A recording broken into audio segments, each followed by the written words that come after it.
Please remember to like, comment, subscribe, and share. In the description of this video, you can find my compiled link. Through there, you can find ways to support the channel, my other social media, and more. I hope you enjoyed this video, and thank you for watching. How's it going, everybody? CJ here, back with another video. We're doing a first thoughts today. This first thought is on Zur, Eternal Schemer. This card's sweet. It's all about enchantments. It's kind of like Esper Enchantress, but you're going to be wanting to play specifically Enchantment Creatures or enchantments that you plan to turn into creatures, so that way you can capitalize on the lifelink, death touch, and hexproof. The hexproof is super nice too, because it can turn any of your creatures into, or any of your enchantments I should say, it can give them hexproof. So Zur can just pay 2 mana to protect anything he wants to. That's awesome. Love that. So the categories we're going to be talking about today are cards that would just work well with like an enchantment filled deck. So kind of like Enchantress cards, but there's not that many actual Enchantresses inside these colors. There's going to be other cards that work well with it. Then we have Enchantment Creatures, good enchantments, some life gain synergies, and a bunch of one-off cards. And then in the 99. So we're hopping right into this. So cards that work well with enchantments. You have cards like Agents of Erebos, cards with Constellation, especially the ones that are enchantment creatures already, because that's just a double whammy. Those are awesome. There's a lot of cards that create tokens like a Johnny's Chosen, a Layla, Archon of Sun's Grace, and Hallowed Haunting. Hallowed Haunting is also just a very powerful card. Daxos' Torment seems really interesting in this deck because it's a enchantment that turns into a creature itself that also will be offline during your opponent's turn, so like a board wipe, it'll stick around, and it's a 5/5 demon when it turns into a enchantment, so it can be a 5/5 flyer that then gains lifelink, death touch, and hexproof. So it seems like a pretty good beater, and that lifelink that's a 10 life point swing. So that just seems like a decent card just to keep your life total high and have a good beater on deck. You can also just turn into an enchantment too if you need, or enchantment creature if you need to, and make it a 4/4 just to block with or something. Seems pretty good. Doomwake Giant, this can just wrath your opponent's boards very easily. You have Grim Guardian, which seems pretty cool in this deck. Mesa Enchantress, the only actual Enchantress, card draw is important. Protean Thaumaturge, this card's pretty interesting. Whenever an enchantment enters the battlefield, it can become a copy of another creature, but it keeps this ability, so you can kind of just copy whatever is really good on the field, and then next time you play an enchantment, if something else got played that you want to copy, you can switch. It's a cool card.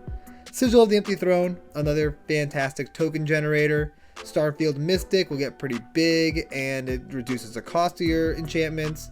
Starnheim Courser also will reduce the cost of your enchantments. You have Underworld Coinsmith for some more life drain. Zur the Enchanter, the original Zur. I mean, any of your enchantments that are 3 mana or less, you can just tutor out, so it seems very worthwhile in the deck. Extinguish All Hope is a great board wipe in a enchantment creature filled deck. And then you have Hall of Heliod's Generosity, so you can bring back some of the enchantments that you may lose. Next, we're going to talk about Enchantment Creatures, because these are enchantments that are already creatures, so they'll already have those stats on it from Zur, or the keywords from Zur, without having to spend mana, which is really nice, because just having all of these creatures already have hexproof and death touch and lifelink, it's huge. The first one I want to talk about is Heliod, God of the Sun. So specifically with Heliod, I'm not talking about him himself, I'm talking about his ability to create tokens that are enchantment creatures, because Heliod's only going to be a creature when you have enough stuff in play or enough devotion to white, so he's not reliably a creature, but he's pumping out enchantment creature tokens, so that's a very reliable source of enchantment creatures. Ephemia the Cacophony is an enchantment creature and seems pretty cool. Archetype of Courage seems fantastic in this deck because it grants first strike to your creatures, and all your enchantment creatures will have death touch. Death touch and first strike is a fantastic combination, and that seems very good in this deck. You also have Archetype of Imagination, another great card. Can give flying to all of your creatures. So flying, death touch, lifelink, and hexproof, that seems fantastic. Then you have Nightmare Shepherd, another very cool enchantment creature which gives you a little bit of board protection. It's just interesting, and it just seems worthwhile just because it's a powerful card. Nykthos Paragon. It's an enchantment creature that will grow your board whenever you gain life, and what do you know, your enchantment creatures all get lifelink, so you're going to be able to get counters on everything very quickly and very easily. Spirited Companion, 2 mana draw card, but it's now a 2 mana draw card with Death Touch, lifelink, and hexproof, so you've got a blocker that will kill whatever it blocks. Your opponent's not going to want to attack you, and you get a draw card off of it. Perfect, and it will trigger any other constellation stuff or anything like that. It's a great card in this deck. And the last enchantment creature I want to talk about is Fate Unraveler. Since it's an enchantment creature, Zer's going to give him lifelink, and whenever your opponents draw a card, it's going to deal 1 damage to them, so it's going to be dealing 1 damage and you gain a life, so just a nice little synergy there. Next up, I'm going to talk about good enchantments to throw into this deck, just cards to kind of fill it out. If you want to go less enchantment creature style and more just actual enchantments, these are some great cards to throw in. Sphere of Safety, along with Propaganda and Ghostly Prison, your opponents just won't be able to attack you. Estrid's Invocation, Mirror Maid, Copy Artifact, and Copy Enchantment all seem pretty great. Just clone effects are nice. Aura of Silence is a great removal card and a tax card. You have Black Market Connections and Phyrexian Arena for card draw. Also, Black Market Connections can pump out some tokens for you, and it can also make you treasure. So that card's just really powerful. It seems good in this deck. There's no reason not to run it. You have enchantment-based removal, including cards like Darksteel Mutation, Imprison in the Moon, Oubliette, Banishing Light, and Grasp of Fate. All these seem pretty great, because if your opponents try to remove them, you can turn them into a creature and give it hexproof. Boom. It just makes it so it's a lot harder for your opponents to get the things back. Darksteel Mutation especially seems awesome in this deck. Blind Obedience can just be a good way to stall out your opponents. Karmic Justice, just more board protection. Underworld Dreams seems very powerful with the lifelink. You can just play Underworld Dreams if somebody's in a like Locust God deck or a big card draw style deck. You just turn into a creature during their turn, and every time they draw a card, they're taking 1 damage and you're gaining 1 life. Great. There's also some enchantments that capitalize on the Death Touch, including Lightmine Field, Oath of Kaya, Pestilence, and Withering Wisps. All of these can just murder creatures. Pestilence and Withering Wisps just become board wipes by putting 1 mana into them. And Lightmine Field, if your opponents attack, boom, their creature's dead because Death Touch. Oath of Kaya, you can play it, turn it on in response to its ETB trigger, and boom, it's dealing 3 damage via Death Touch. So it kills whatever it's hitting. That's great. I love that. Now we're going to talk about some cards that synergize well with the life gain aspect of this commander, because you're going to be able to gain a lot of life just because of the lifelink. It's not going to be a ton of life. Like, you're not going to be playing the deck as a life gain deck, but there's certain cards that synergize well enough that they seem worthwhile, including Archangel Athune, Dawn of Hope, Drogskull Reaver, Bane Witch Coven, that card's really sweet, and Well of Lost Dreams. Now we're on to the one-off cards. First thing I want to talk about is some token stuff. There's a lot of token generators that I already mentioned. So if you're going to run the deck in a more token-oriented strategy, Thalys seems amazing, Anointed Procession is great, Intangible Virtue and Divine Visitation can both buff up your tokens, seems worthwhile. There's also a few sagas I wanted to mention, being Restoration of Ajano and Tribute to Hirobi, because both these are pretty decent, but then they flip into enchantment creatures, so it's pretty cool. I like that synergy there. You have the enchantment gods. I already mentioned one Heliod, but there's another one.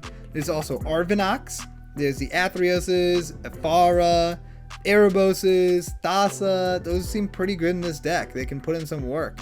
And they're just big effects on indestructible creatures that aren't necessarily creatures all the time, but you can turn them into creatures whenever you want to, and they're still indestructible, so worthwhile. Enchanted Evening is a very interesting card in this deck because it turns all permanents into enchantments. So that means all of your creatures, even the ones that aren't enchantment creatures, become enchantment creatures. Pretty cool little synergy there. And you'd be able to turn any of your permanents into creatures using Zer's ability.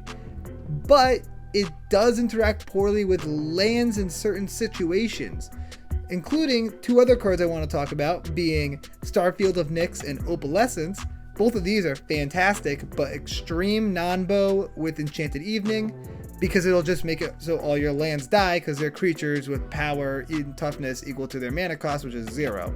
So you don't really want to run those together, but Starfield of Nyx and Opalescence also seem great in this deck. It's just a way to have all of your enchantments online as creatures at the same time, and Starfield of Nyx also pulls stuff out of your graveyard, which is just nice.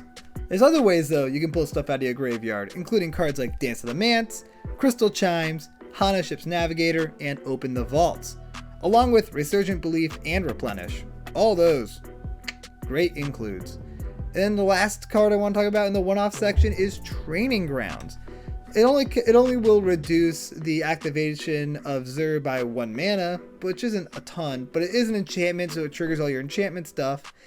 And it just seems a little worthwhile. Being able to spend just 1 white mana to be able to turn one of your enchantments into a creature with Death Touch, Lifelink, and Hexproof seems fantastic. It seems very powerful.